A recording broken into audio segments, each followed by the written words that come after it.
বিসমিল্লাহির রহমানির রহিম। সুপ্রিয় অনার্স তৃতীয় বর্ষের শিক্ষার্থীরা, তোমাদেরকে আজকের এই ইসলামিক স্টাডিজ বিভাগ কর্তৃক আয়োজিত অনলাইন ক্লাসে স্বাগত।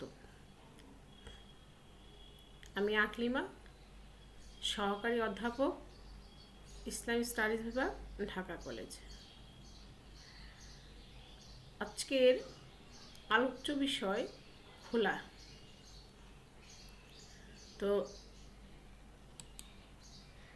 খোলা হচ্ছে বন্ধন মুক্ত হওয়া, ইচ্ছাকৃতভাবে স্ত্রী স্বামীর কাছ থেকে বন্ধন ছিন্ন করা। তো পরিবার আসলে হচ্ছে কি একটি শান্তি, স্নেহ, মমতা, আশ্রয়, এবং এটা কিন্তু বিবাহের মাধ্যমে কিন্তু এই পরিবেশটি গড়ে ওঠে। মানে পারিবারিক শান্তি বা সম্প্রীতির রক্ষা করার মূল মন্ত্রই হচ্ছে কি বিবাহ বা বৈবাহিক সম্পর্ক। কিন্তু তা সত্ত্বেও কিন্তু কখনো কখনো এই সম্পর্ক ছিন্ন করা কি হয়ে যায়, আবশ্যক হয়ে পড়ে, এবং নানা কারণে স্বামী স্ত্রীর মধ্যে দাম্পত্য সম্পর্কে ছেদ দেখা দেয় এবং তারা বিচ্ছেদে যেতে বাধ্য হয়। তো এটি ইসলামী শরীয়তের একটি অনুমোদিত রূপ, এবং এটি তালাক। এটি কখনো স্বামীর পক্ষ থেকে হয়ে থাকে, আবার কখনো স্ত্রীর পক্ষ থেকে হয়ে থাকে। আর স্ত্রীর পক্ষ থেকে যদি হয় সেটাকে বলা হয় খোলা। তো তালাকে কিন্তু কোনো বিনিময় থাকে না বা বিনিময়ের প্রয়োজন হয় না, কিন্তু খোলার জন্য কি বিনিময় আবশ্যক। এতে স্ত্রী তার স্বামীকে বিবাহ বিচ্ছেদের জন্য কি করেন, অর্থ প্রদান করে থাকে। এই অর্থ স্ত্রী নগদ পরিশোধ করতে পারে না, অথবা বিবাহের মাহরের দাবি থেকে সেটা পরিশোধ করতে পারে। তা স্বামী স্ত্রী যখন কোনোভাবেই আর এই বৈবাহিক সম্পর্ক টিকিয়ে রাখতে সমর্থ না হয়, তখন স্ত্রী আল্লাহ তাআলা নির্ধারিত যে সীমা, সেটা যদি সে রক্ষা করতে সমর্থ না হয়, অথবা যদি মনে করে সে রক্ষা করতে পারবে না, তখন স্ত্রী অর্থের বিনিময়ে স্বামীর নিকট খোলা বা আত্মমুক্তি অর্জন করতে পারে।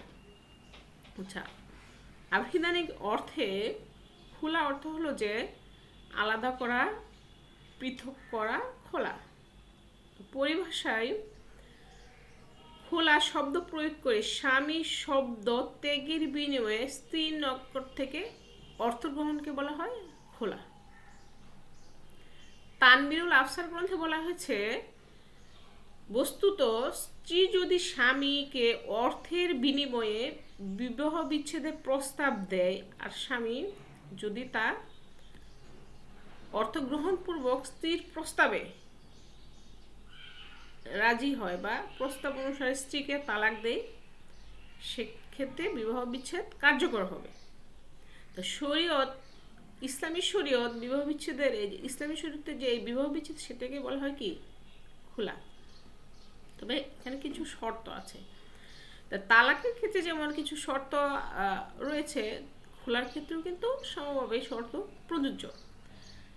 তাই খোলা কার্যকর হওয়ার জন্য স্বামী স্ত্রী উভয়কেই প্রাপ্তবয়স্ক, জ্ঞানী এবং কোনো ধরনের চাপ ছাড়া স্বেচ্ছায় খোলা করা ইত্যাদি শর্ত পূরণ করতে হবে। আর কখন খোলা করতে পারবে স্ত্রী, কখন স্বামীর কাছ থেকে বিবাহ বিচ্ছেদের দাবি করতে পারবে? তো ইসলামী শরীয়ত খোলার অনুমতি দিয়েছে যাতে কোনো নারী দাম্পত্য জীবনে কি না হয়, বা বিপদে বা নিদারুণ কষ্টে যদি নিপতিত হয়, সেক্ষেত্রে সে থেকে যাতে উত্তরণ লাভ করতে পারে। তো অনেক সময় এমন হয়, স্বামী অত্যন্ত খারাপ ব্যবহার করে অথবা দুশ্চরিত্র হয়, স্ত্রীর উপর নির্যাতন করে, কিংবা এমন কাজ করে যা একজন মুমিন নারীর পক্ষে সহ্য করা কোনোভাবেই সম্ভবপর হয় না। এমন অবস্থা থেকে স্ত্রীকে রক্ষার জন্য ইসলাম কিন্তু এই শরীয়তে খোলার ব্যবস্থা রেখেছে। কিন্তু নারী যদি এ সকল অবস্থা এবং শর্ত উপেক্ষা করে কেবল নতুন স্বামী গ্রহণের আকাঙ্ক্ষায় স্বামীকে নৈতিক ও আইনগতভাবে খোলা প্রদানে বাধ্য করে, তাহলে কিন্তু সেটি সঠিক হবে না। এতে তালাক হবে, কিন্তু স্ত্রী ভয়ানকভাবে কি হবেন, গুনাহের শিকার হবে। তো স্বামীকে খোলায় বাধ্য করতে যদি স্ত্রী স্বামীর বিরুদ্ধে অপ্রয়োজনীয়, ভিত্তিহীন বা মিথ্যা অভিযোগ উত্থাপন করে, সেটাও কিন্তু নিন্দনীয়। তো মহানবী সাল্লাল্লাহু আলাইহি ওয়াসাল্লাম কিন্তু এ জাতীয় তালাক প্রসঙ্গে বলেছেন, যে নারী ভীষণ কষ্ট বা বিশেষ কোনো কারণ ছাড়া তালাক প্রদান করে, তার জান্নাতের পথ বা জান্নাতের সুগন্ধ কিন্তু হারাম। এটা সুনানে তিরমিজি এবং আবু দাউদ শরীফের হাদিস। তো কুরআন মজিদেও কিন্তু এই খোলার বৈধতা বা সীমা উল্লেখ করা হয়েছে যে তালাক দুবার পর্যন্ত, প্রথম আর দ্বিতীয়বার। তো এরপর হয় স্ত্রীকে নিয়মমতো রেখে দেবে অথবা সদাচারের সাথে মুক্তি দিবে। তো স্বামী স্ত্রী কর্তৃক আল্লাহর সীমা রেখা লঙ্ঘন করার আশঙ্কা ছাড়া কি করো না, তোমরা স্ত্রীদেরকে যা কিছু দিয়েছো সেখান থেকে কোনো কিছু গ্রহণ করা তোমাদের জন্য হালাল নয়। অর্থাৎ মোহরের মাধ্যমে তোমরা যেটা স্ত্রীকে প্রদান করেছো সেটা ছাড়া বাড়তি কিছু গ্রহণ করা তোমাদের জন্য কি হালাল নয়। তবে যদি তোমরা আশঙ্কা করো যে তোমরা আল্লাহ তাআলার দেয়া যে সীমারেখা সেটা কি রক্ষা করে চলতে পারবে না, এবং এ অবস্থায় যদি কোনো কিছুর বিনিময়ে তোমরা মুক্তি পেতে চায়, তাহলে তাদের কোনো পাপ হবে না। এসবই আল্লাহর নির্ধারিত সীমারেখা, এবং তা তোমরা কি করো না, লঙ্ঘন করো না। আর যারা আল্লাহর এই সীমা লঙ্ঘন করে তারা অবশ্যই জালিম। সূরা বাকারা 229 নম্বর আয়াত। তাহলে খোলা হালাল কি হারাম এ ব্যাপারে আল্লাহ তাআলা কি করেছেন, সূরা বাকারা 29 নম্বর আয়াতে স্পষ্ট করে বলে দিয়েছেন। তো খোলা হালাম কোনটি, মানে হালাল কোনটি খোলা? তো স্বামী স্ত্রীর মধ্যে যদি সুসম্পর্ক না থাকে এবং তারা যদি আশঙ্কা করে যে তারা আল্লাহ তাআলার দেয়া যে নির্ধারিত সীমা, অর্থাৎ তারা পরস্পরের হক আদায় করতে সমর্থ হবে না বা আদায় করতে পারবে না, তাহলে স্ত্রী অর্থের বিনিময়ে নিজেকে এই বিবাহ বন্ধন থেকে মুক্ত করে নিতে পারে। তা স্বামীকে অর্থের বিনিময়ে স্ত্রী খোলা বা পৃথক করে নিবে নিজেকে। তা আল্লাহ তাআলা একেই কিন্তু হালাল করেছেন, বলেছেন তারা বৈবাহিক বন্ধন থেকে মুক্তি লাভের জন্য স্ত্রী যদি স্বামীকে অর্থ দেয়, তাহলে তার এই অর্থ দেয়া যেমন হালাল হবে, তেমনি স্বামী যদি তা গ্রহণ করে তাতেও কোনো গুনাহ হবে না। স্ত্রীর পক্ষ থেকে অর্থ প্রদান মূলত স্বামীর বৈবাহিক বন্ধন থেকে নিজেকে মুক্ত করার জন্যই দেয়া হয়, কারণ স্ত্রীগণ কিন্তু নিজ নিজ স্বামীর নিকট বন্দি তুল্য। মহানবী সাল্লাল্লাহু আলাইহি ওয়াসাল্লাম এই নারীগণকে উসারা বা বন্দিনী বলে কিন্তু উল্লেখ করেছেন। যেমন তিনি বলেছেন, স্ত্রীগণের সাথে আচরণে তোমরা আল্লাহকে ভয় করো, কারণ তারা তোমাদের নিকট বন্দিনী। তো খোলা বৈধ হওয়ার ব্যাপারে মহানবী ইমাম মাজানী রহমতুল্লাহ ব্যতীত সকল ইমাম কিন্তু একমত পোষণ করেন। আসামি জাওয়াহির দুটি শর্ত সাপেক্ষে খোলা বৈধ হওয়ার পক্ষে মত পোষণ করেছেন। যেমন দুটি শর্ত হলো, এক, স্ত্রী যদি স্বামীর প্রতি অনীহা অবজ্ঞা প্রকাশ করে, এবং দ্বিতীয় হলো স্ত্রী যদি স্বামীর প্রতি তার সকল হক আদায় করতে না পারার আশঙ্কা করে। এই দুই ক্ষেত্রে স্ত্রী স্বামীকে খোলা করতে পারবে। তো খোলা বৈধ হওয়ার ব্যাপারে কেউ কেউ মত দিয়েছেন যে রাষ্ট্রপ্রধানের অনুমতি সাপেক্ষে খোলা হালাল হবে। আবার কারোর মতে স্ত্রী যখন স্বামীর আনুগত্য বা তার সাথে সঙ্গম করতে অস্বীকার করে তখন খোলা বৈধ হবে। আবার অনেকের মতে স্ত্রীর অবাধ্যতা ও উন্নাসিকতা প্রকাশ্য রূপে ধারণ করলে খোলা হালাল হবে। তো হচ্ছে খোলার হুকুম। তো খোলা দ্বারা বাইন তালাক কার্যকর হবে। স্বামীর দিক থেকে বিবেচনা করলে এটি ইয়ামিন, আর স্ত্রীর দিক থেকে স্বামী এটা প্রত্যাহার করতে পারে না, আর স্ত্রীর দিক বিবেচনা করলে এটি হচ্ছে মুআদা, অর্থাৎ বিনিময় লেনদেনের চুক্তি। এ ব্যাপারে অবশ্য ইমামগণের মধ্যে কি আছে, মতবিরোধ রয়েছে। যেমন ইমাম শাফি রহমতুল্লাহর মতে খোলা কোনো তালাক নয়, বরং এ হলো বিবাহ ভেঙে দেয়া, এবং তিনি তার মতের অনুকূলে কি করেছেন, দলিল পেশ করেছেন। যেমন মহান আল্লাহ তাআলা বলেছেন তালাক দুবার, এরপর খোলার বিধান আলোচনা করেছেন, আর সবশেষে বলেছেন তালাক দুবার, এরপরে আল্লাহ তাআলা খোলার বিধান আলোচনা করেছেন, এবং সবশেষে বলেছেন স্বামী যদি স্ত্রীকে তালাক দেয় তাহলে এই স্ত্রী তার জন্য হালাল হবে না। স্বামী যদি স্ত্রীকে তালাক দেয় তাহলে এই স্ত্রী স্বামীর জন্য হালাল হবে না। সূরা বাকারা 230 নম্বর আয়াত। তো এভাবে প্রথমে 2 তালাক আর শেষের 1 তালাক মিলে তালাকের মোট সংখ্যা হয় 3। এখন খোলাকে যদি তালাক হিসেবে গণ্য করা হয় তাহলে তালাক হবে 4, কারণ প্রথম 2 তালাকের পরে আল্লাহ তাআলা খোলার আলোচনা করেছেন, এরপরে আলাদা হওয়ার আরেকটি বর্ণনা করেছেন। তো এভাবে সংখ্যা হয় 4। তো এখানে বলা হচ্ছে যে অথচ একথা সর্বজন বিদিত যে তালাকের সংখ্যা কখনোই কোনো ক্রমেই 4 নয়, বরং এটি সবসময় 3। তাই খোলা দ্বারা তালাক নয়, বরং বিবাহ বিচ্ছেদ উদ্দেশ্য। আরেকটি শর্ত হলো যে মতামত হলো যে নিকা বেচাকেনার মতোই একটি আকদ বা চুক্তি, আর সকল চুক্তি ভেঙে দেওয়ার কিন্তু সুযোগ থাকে। যেমন কুফু না হলে বা দাসী স্ত্রী স্বাধীন হলে এবং নাবালিকা সাবালিকা হলে বিবাহ ভেঙে দেওয়া কি থাকে, সুযোগ থাকে। এ থেকে বোঝা যায় বৈবাহিক সম্পর্ক ছিন্ন করা যায় বা ছিন্ন করতে পারে, আর চুক্তি ভেঙে দিতে অপর পক্ষের কিন্তু সম্মতি প্রয়োজন। পারস্পরিক সম্মতি খোলার ক্ষেত্রে কিন্তু হয়ে থাকে, এবং তালাকে কিন্তু পারস্পরিক সম্মতি থাকে না।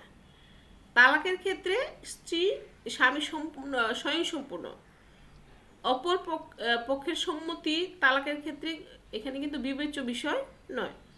তো সুতরাং খোলা তালাক নয়, বরং এটি হলো বৈবাহিক সম্পর্ক ভেঙে দেয়া। খোলা তালাক নয়, এটি হলো বৈবাহিক সম্পর্ক ভেঙে দেয়া। তা আহনাফগণও কিন্তু দলিল পেশ করেছেন, এবং এই ইমাম শাফি রহমতুল্লাহর এই দলিলের মতামত খণ্ডন করেছেন। যেমন তারা বলেছেন যে প্রথমত হলো যে রাসূল সাল্লাল্লাহু আলাইহি ওয়াসাল্লাম বলেছেন খোলা একটি বাইন তালাক। আরেকটি হলো যে ইজাব ও কবুলের মাধ্যমে বিবাহ পূর্ণ হওয়ার পর তা কিন্তু ভেঙে যাওয়ার সম্ভাবনা রাখে না। কুফুর ক্ষেত্রে অসমতা, যে স্বাধীনতাজনিত ইচ্ছাধিকার, যে দাসী স্বাধীন হওয়ার পরে তার ইচ্ছাধিকার প্রয়োগ করা হয়। এখানে কিন্তু স্বাধীনতাজনিত ইচ্ছাধিকার এবং নাবালিকা সাবালিকা প্রাপ্তবয়স্কতার ইচ্ছাধিকার প্রয়োগের কারণে কিন্তু এখানে বিবাহ ভাঙার যে কথা বলা হয়েছে। আর এই ইচ্ছাধিকারটা মূলত বিবাহপূর্ণ হওয়ার আগে হয়ে থাকে, পরে নয়। তাই এই তিনটির কোনো একটির কারণে যদি বিয়ে ভেঙে গেলে বৈবাহিক সম্পর্ক থেকে বিরত থাকা বলা হবে, এখানে বিবাহ ছিন্ন হয়েছে বলা হবে না। পক্ষান্তরে খোলা হয়ে থাকে বিবাহ সম্পন্ন হওয়ার পরে। আর বিয়ে পূর্ণ হওয়ার পর যেহেতু তা আর ভেঙে যাওয়ার সম্ভাবনা রাখে না, তাই খোলা বিবাহ ভঙ্গ নয়, বরং তা বিবাহ বিচ্ছেদ। আর তৃতীয় হলো যে খোলাকে তালাক মেনে নিলে তালাকের সংখ্যা 4 হয় না, বরং 3ই থাকে। কারণ আয়াতে আল্লাহ তাআলা দুবার তালাক বলার পর বিনিময় ভিত্তিক একটি এবং বিনিময়হীন একটি তালাকের উল্লেখ করেছেন। বিনিময় ভিত্তিক একটি এবং আরেকটি হচ্ছে বিনিময়হীন। এটি তালাকের তৃতীয় সংখ্যাটির 2টি রূপ মাত্র। এটি কিন্তু আলাদা সংখ্যা নয় বা আলাদা তালাক নয়। যেমন কোনো লোক তার বন্ধুকে বলল, তোমার গাড়িটি আমাকে দাও। এখন বিনিময় ভিত্তিক হোক বা বিনিময়হীন হোক, গাড়ি যদি বিনিময় হয় তার 2টি গাড়ি হবে না, গাড়ি একটিই হবে। বরং একটি গাড়ি দুভাবে বিনিময়ের সুযোগ বিদ্যমান থাকবে। মানে বিনিময় হইতে পারে, আবার অর্থের বিনিময়ে হইতে পারে, অর্থ ছাড়াও হতে পারে। তা এখানে বলেছে যে আরেকটি হলো যে খোলা শব্দে তালাকের সম্ভাব্য অর্থ রয়েছে, তাই শব্দগতভাবেও এর অর্থ দ্বারা তালাক সাব্যস্ত হয়, কিন্তু প্রমাণ হয়। আরেকটি হচ্ছে যে স্ত্রী অর্থ প্রদানের দায়িত্ব তখনই গ্রহণ করে যখন সে কি আত্ম অধিকার পুরোপুরি অর্জন করে, আর তা বাইন তালাকের মাধ্যমেই অর্জিত হয়। রাজুই তালাকের মাধ্যমে কিন্তু সেটি অর্জিত হয় না। তাই আহনাফ আলিমগণ বলেন খোলা তালাক রাজুই তালাক নয়, বরং তা কি বাইন তালাক। আরেকটি হচ্ছে যে স্বামীর অর্থ গ্রহণের হুকুম। খোলা হওয়ার জন্য স্বামী স্ত্রীর অবাধ্যতা, তাদের পারস্পরিক অবজ্ঞা জরুরি। তো ইমাম জুজার রহমতুল্লাহর মতে সীমা লঙ্ঘন উভয় পক্ষ থেকেই হতে পারে। অর্থাৎ স্বামী স্ত্রী একে অপরের প্রতি অনিচ্ছা বা অনাসক্তি প্রদর্শন, মন্দ আচরণ যদি স্ত্রীর পক্ষ থেকে হয়, তাহলে খোলার বিনিময়ে অর্থ নেওয়া স্বামীর জন্য অন্যায় হবে না। আল্লাহ তাআলা বলেছেন যে এতে স্বামীর কোনো অন্যায় হবে না। যদি মন্দ আচরণকারী স্বামী হয়, তাহলে স্বামীর অন্যায় আচরণের জন্য যদি স্ত্রী তাকে খোলা করতে বাধ্য হয়, তাহলে এ অর্থ গ্রহণ স্বামীর জন্য কি হবে? মাকরুহ হবে। কারণ আল্লাহ তাআলা বলেছেন, তোমরা যদি এক স্ত্রীর পরিবর্তে অন্য স্ত্রী গ্রহণ করা স্থির করে থাকো ও আগের স্ত্রীকে যদি অঢেল অর্থ দিয়েও থাকো, তাও আগের স্ত্রীর নিকট থেকে কোনো কিছুই গ্রহণ করো না। তোমরা কি মিথ্যা অপবাদ দিয়ে প্রকাশ্য পাপের মাধ্যমে তা গ্রহণ করবে? সূরা নিসা 20 নম্বর। অর্থাৎ অন্যায় আচরণ যদি স্বামীর পক্ষ থেকে হয়, সেক্ষেত্রে স্বামী অর্থ গ্রহণ তার জন্য কি হবে? ঠিক হবে না। আর স্বামী যদি মন্দ আচরণ দ্বারা স্ত্রীকে উত্ত্যক্ত করে, তাহলে সে স্ত্রীকে মুক্তি দেওয়ার বিনিময়ে অর্থ গ্রহণ করলে তা অধিকতর উত্ত্যক্তকরণ প্রমাণ করে। আর যদি মন্দ আচরণকারী স্ত্রী হয়, সেক্ষেত্রে বলা হয়েছে যে যদি মন্দ আচরণকারী হয়, তাহলে সে যদি অবাধ্য করে বা উপেক্ষা প্রদর্শন করে এবং খোলা নিতে চায়, তাহলেও স্বামীর জন্য মাহরের চেয়ে বেশি অর্থ গ্রহণ করা উচিত হবে না। আহনাফ আলিমগণ একে মাকরুহ মনে করেন। অবশ্যই ইমাম মুহাম্মদ রহমতুল্লাহ এর মতে মাহরের চেয়ে বেশি গ্রহণ বা মাহরের অর্থের চেয়ে বেশি অর্থ গ্রহণ করা মাকরুহ হবে না। কারণ আল্লাহ তাআলা নিঃশর্তভাবে অর্থ গ্রহণকে কি করেছেন? হালাল করেছেন। এখানে অর্থের সাথে কোনো শর্ত আরোপ করেননি, তার হচ্ছে খোলার বিনিময়। তো ইসলামী শরিয়া অনুযায়ী যে সকল অর্থ সম্পদ, বস্তু বা বিষয় মাহর হিসেবে গ্রহণযোগ্য, সকল কিছুই খোলার অর্থ হিসেবেও গ্রহণ করা যাবে বা খোলার ক্ষেত্রে বিনিময়যোগ্য হবে। তো যদি স্বামী অর্থের বিনিময়ে স্ত্রীকে তালাক দেয় এবং স্ত্রী তা গ্রহণ করে, তাহলে তালাক সাব্যস্ত হবে এবং স্ত্রীর উপরে অর্থ আদায় আবশ্যক হবে। কারণ স্বামী নিঃশর্ত ও শর্তযুক্ত উভয় প্রকার তালাক দেওয়ার একক অধিকারী। এখানে তালাকে সে স্ত্রীর আর্থিক দায় গ্রহণের সাথে কি করতে শর্তযুক্ত করেছে। আর স্ত্রীর যেহেতু আত্মাধিকার রয়েছে, সেহেতু আর্থিক দায় গ্রহণের ক্ষমতাও তার রয়েছে। আর বিবাহসত্ত্ব মাল না হলেও এর বিনিময় গ্রহণ বৈধ। যদি বিবাহের বিষয়ে যদি মাল না হয়, তাও কিন্তু এর বিনিময় গ্রহণ করা। বিবাহ সত্ত্বটা কিন্তু মাল নয়, তারপরে কিন্তু এর বিনিময় গ্রহণ করা যাবে। যেমন কিসাসের বিনিময়ে রক্ত গ্রহণ কি বৈধ, সেই জন্য বিবাহ বিচ্ছেদের জন্য গ্রহণ করা বৈধ। এটা হচ্ছে বাতিল মাল দ্বারা খোলা।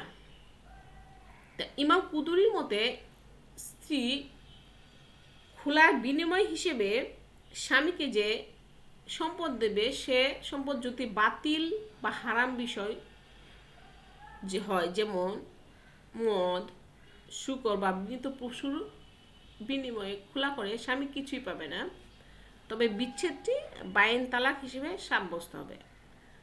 আবার অন্যান্য খোলার অন্যান্য অবস্থা বা হুকুম আর কোন কোন বিষয়ে খোলা হবে বা কোন কোন বিষয় দ্বারা খোলা করা যাবে।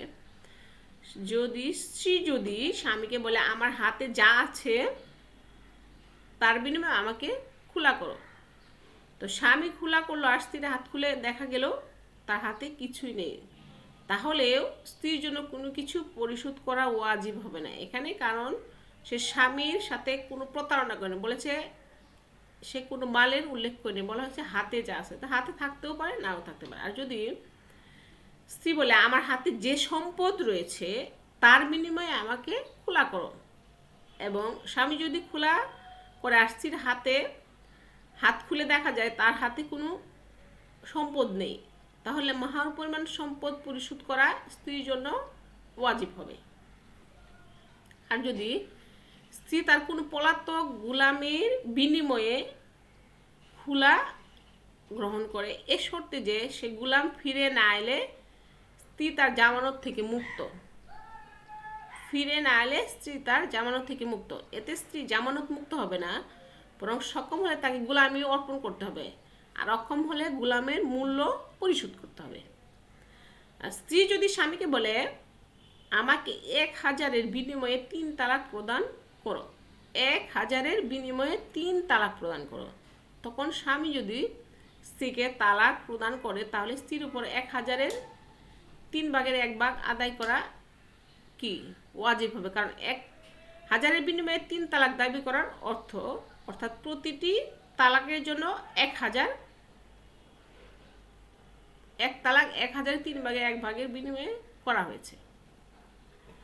আচ্ছা, তাহলে যে স্ত্রী যদি বলে 1000-এর শর্তে আমাকে 3 তালাক প্রদান করো, তখন স্বামী যদি তাকে 1 তালাক প্রদান করে, তাহলে ইমাম আবু হানিফা রাহমাতুল্লাহর মতে স্ত্রীর উপর কোনো কিছু পরিশোধ করা ওয়াজিব হবে না। 1000-এর বিনিময়ে 3 তালাক প্রদান করো। আর স্বামী যদি 3 তালাক প্রদান করে, 1 তালাক প্রদান করে, তাহলে স্বামী ইমাম আবু হানিফা মতে স্ত্রীর উপর কোনো কিছুই পরিশোধ করা কি ওয়াজিব হবে না, বরং স্বামী রাজাতের অধিকারী হবে, অর্থাৎ স্ত্রীকে ফিরিয়ে আনার অধিকার প্রাপ্ত হবে। ইমাম আবু ইউসুফ ও ইমাম মুহাম্মদ রহমতুল্লাহর মতে এ অবস্থায় 1000-এর 3/1 বিনিময়ে স্ত্রীর উপর বাইন তালাক প্রদত্ত হবে। ইমাম আবু ইউসুফ এবং ইমাম মুহাম্মদ বলেছেন এ অবস্থায় ও 1000-এর 3/1 বিনিময়ে তার উপর বাইন তালাক প্রদত্ত হবে এবং তাকে 1000-এর 3/1 অর্থ পরিশোধ করতে হবে। আর স্বামী যদি স্ত্রীকে বলে তুমি 1000-এর শর্তে তালাক, আর স্ত্রী যদি তা গ্রহণ করে, স্বামী যদি বলে তুমি 1000 শর্তে তালাক, আর স্ত্রী যদি তা গ্রহণ করে, তাহলে তালাক সাব্যস্ত হবে, স্ত্রীর উপরে 1000 আদায় করা ওয়াজিব হবে। আর স্বামী যদি তার স্ত্রীকে বলে তোমাকে তালাক, আর তোমার উপর 1000, আর যদি এতে সে সম্মত হয়, অথবা মনির যদি তার গোলামকে বলে তুমি আজাদ, আর তোমার উপর 1000, আর গোলাম যদি এ প্রস্তাবে কবুল হয়, তাহলে স্ত্রী যেমন তালাক হবে তেমনি গোলামও আজাদ হয়ে যাবে। ইমাম আবু হানিফা রাহমাতুল্লাহ বলেন এ অবস্থায় স্ত্রী বা স্বামীর উপর কোনো কিছুই ওয়াজিব হবে না, কোনো কিছুই আদায় করা ওয়াজিব হবে না বা আবশ্যক হবে না। অবশ্য ইমাম আবু ইউসুফ এবং ইমাম মুহাম্মদের মতে যদি স্ত্রী স্বামীর প্রস্তাবে এবং গোলাম তার মুনিবের প্রস্তাবে সম্মত হয়, তাহলে তাদের উভয়ের উপর 1000 আদায় করা ওয়াজিব হবে। তো স্বামী যদি স্ত্রীকে বলে তুমি 1000 শর্ত তালাক, তবে শর্ত হলো আমার 3 দিনের ইখতিয়ার রয়েছে, অথবা বলল তোমার 3 দিনের ইখতিয়ার রয়েছে, তুমি 1000-এর বিনিময়ে তালাক, তবে আমার শর্ত হলো আমার 3 দিনের ইখতিয়ার রয়েছে, অথবা বলল তোমার 3 দিনের ইখতিয়ার রয়েছে। আর স্ত্রী এ প্রস্তাব গ্রহণ করলো, তাহলে ইখতিয়ার যদি স্বামীর হয় তা বাতিল হয়ে যাবে, সে কোনো ইখতিয়ার পাবে না, বরং তালাক কার্যকর হবে। আর ইখতিয়ার যদি স্ত্রীর হয় তাহলে তা বৈধ হবে। এরপর স্ত্রী যদি 3 দিনের মধ্যে ইখতিয়ার প্রত্যাখ্যান করে, তাহলে তালাক বাতিল হয়ে যাবে। আর যদি ইখতিয়ার প্রত্যাখ্যান না করে, তাহলে তালাক হয়ে যাবে এবং উল্লিখিত 1000 পরিশোধ করা স্ত্রীর উপর ওয়াজিব হবে। এটা ইমাম আবু হানিফা রাহমাতুল্লাহর অভিমত। তাই ইমাম আবু ইউসুফ এবং মুহাম্মদ রাহমাতুল্লাহর মতে উভয় অবস্থায় ইখতিয়ার বাতিল হয়ে যাবে এবং তালাক সাব্যস্ত হবে, আর স্ত্রীর উপর 1000 আদায় করা ওয়াজিব হবে।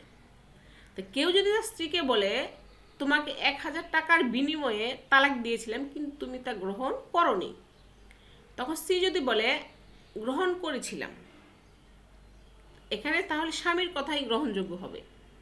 পক্ষান্তরে কেউ যদি বলে গতকাল 1000 টাকার বিনিময়ে আমি গোলামটি তোমার নিকট বিক্রি করেছিলাম কিন্তু তুমি তা গ্রহণ করোনি, কিন্তু ক্রেতা যদি বলে আমি গ্রহণ করেছি, তাহলে ক্রেতার কিন্তু কথা এখানে গ্রহণযোগ্য হবে। আর ইমাম কুদুরি রহমতুল্লাহর মতে মুবারাত বা পরস্পরকে দায়িত্ব থেকে অব্যাহতি প্রদান করা কিন্তু খোলার সমতুল্য। তো দুটোই কিন্তু স্বামী স্ত্রী একে অপরের সঙ্গে বিবাহ সংশ্লিষ্ট যাবতীয় হক রহিত করে দেয়। এটা ইমাম আবু হানিফা রাহমাতুল্লাহর অভিমত। তো ইমাম মুহাম্মদের মতে উভয় ক্ষেত্রে যে সকল হকের উল্লেখ করবে শুধু সেগুলোই রহিত হবে, অন্যান্যগুলো না। আর খোলার ক্ষেত্রে ইমাম আবু ইউসুফ রহমতুল্লাহ এবং ইমাম মুহাম্মদের মত সমর্থন করেন। আর দায়িত্ব থেকে মুক্তি ঘোষণার ব্যাপারে ইমাম আবু হানিফা রহমতুল্লাহ কি মত সমর্থন করে। তা কেউ যদি নাবালিকা কন্যার পক্ষে অর্থের বিনিময়ে খোলা করে, কন্যা যদি স্ত্রী যদি নাবালিকা হয় এবং কোনো অভিভাবক যদি এই নাবালিকার পক্ষে অর্থের বিনিময়ে খোলা করে, তাহলে এই অর্থ আদায়ের দায় কন্যার উপর কিন্তু কার্যকর হবে না। যদি পিতা কন্যার পক্ষে 1000 টাকার শর্তে খোলা করে, তাহলে উক্ত 1000 টাকা পরিশোধ করার দায়িত্ব হবে কার? পিতার। কারণ খোলার বিনিময় অংশ সংশ্লিষ্ট ব্যক্তির উপর ধার্য করা বৈধ এবং বিনিয়োগ, কিন্তু সে নাবালিকা, সাবালিকা নয়। আর যদি স্বামী 1000 টাকার শর্ত নাবালিকা স্ত্রীর উপর আরোপ করে, আর যদি স্ত্রী তা গ্রহণ করার আইনসঙ্গত যোগ্যতার অধিকারী হয়, তাহলে তা গ্রহণ করা আইনসঙ্গত না করার উপর তার হুকুম নির্ভর করে। যদি সে গ্রহণ করে তাহলে তালাক হবে, কিন্তু যদি নাবালিকা হওয়ার কারণে অর্থ আদায় ওয়াজিব হবে না। আর যদি স্বামীর তার স্ত্রীর মোহরের অর্থের বিনিময়ে তার সাথে খোলা করে, আর পিতা মোহরের দায় গ্রহণ না করে, তাহলে উক্ত নাবালিকা স্ত্রীর গ্রহণের উপর তা নির্ভরশীল হবে।